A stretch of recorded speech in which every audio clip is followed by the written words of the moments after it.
Everything that we do at home or in our business usually involves an internet connection. But do you know what the best internet connection is for your business? Do you know the difference between ADSL, FTTC or a leased line? We'll find out in today's video.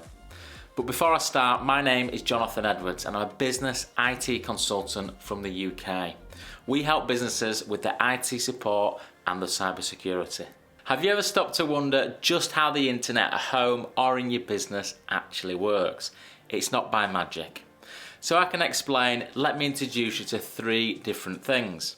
Firstly, there's your home or business address. Then there's the cabinet, usually at the end of the street.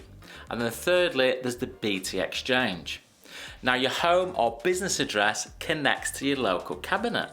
The local cabinet then connects to the BT exchange. So the type of internet and the speeds you will get are dictated by the cables that are used to connect all three, your home, your cabinet and the exchange.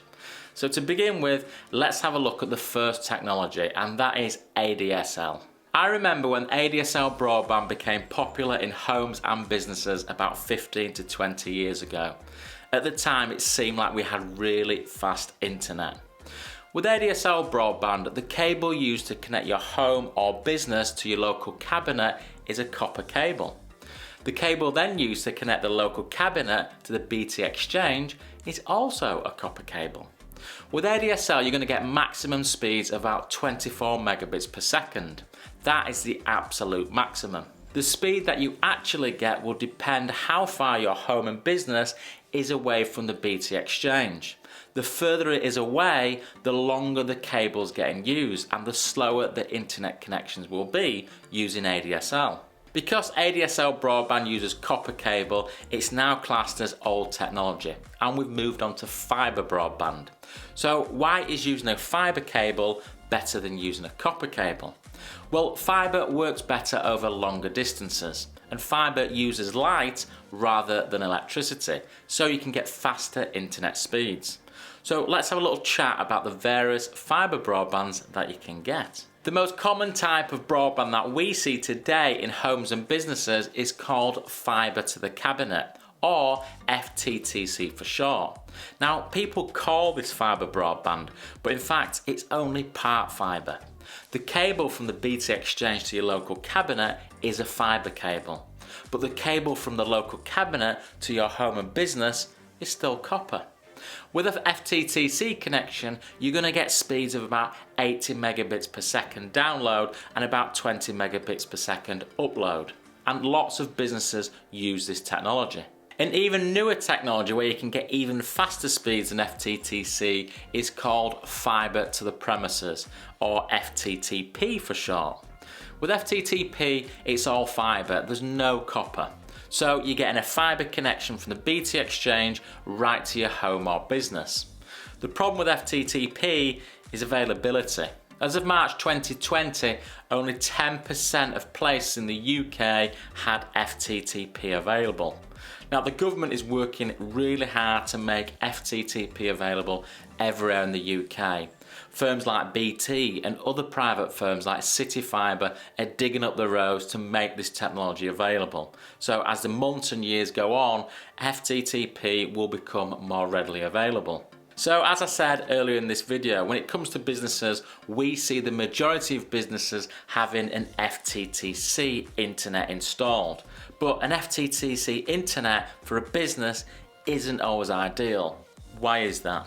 A typical FTTC internet connection for your business will cost about £20 to £60 per month. But there are a couple of things that you need to be aware of with these types of connections. As you might recall, with an FTTC connection, you've got a copper cable from your home and business to the local cabinet. From the local cabinet to the BT exchange, you've then got a fibre cable. Now the connection from the local cabinet to the exchange is what's known as contended. When we talk about contended, it means it's shared with other people, other homes and businesses using the same cabinet. That's why sometimes your internet might be really slow. Sometimes we get calls to our help desk saying our internet is really slow. I've done a speed test and I'm still getting 80 megabits per second, so it's obviously not that. What is happening there is there's a lot of contention at the local cabinet. A lot of homes and businesses are using that local cabinet, so they're grabbing all the available internet delivered from the BT Exchange.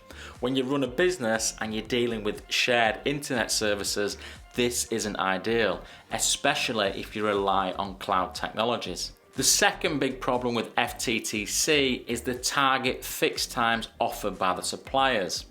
If there's a problem with your FTTC internet connection, it could take days to fix. Now, if you're in a business and you've not got internet for days, that's not great.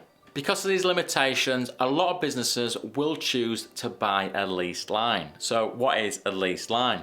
Well, a leased line is a premium internet product offered by internet service providers. A leased line will cost your business anywhere from £200 to £600 per month, depending on the speed that you need. So how does a leased line differ from an FTTC connection? Well, firstly, it's not contended. So if you buy 100 megabits per second leased line, it's all yours. You're not sharing it with anyone else. When it comes to running businesses using cloud technologies, you need to guarantee that you're going to get good, solid internet. And you can only do that with a leased line.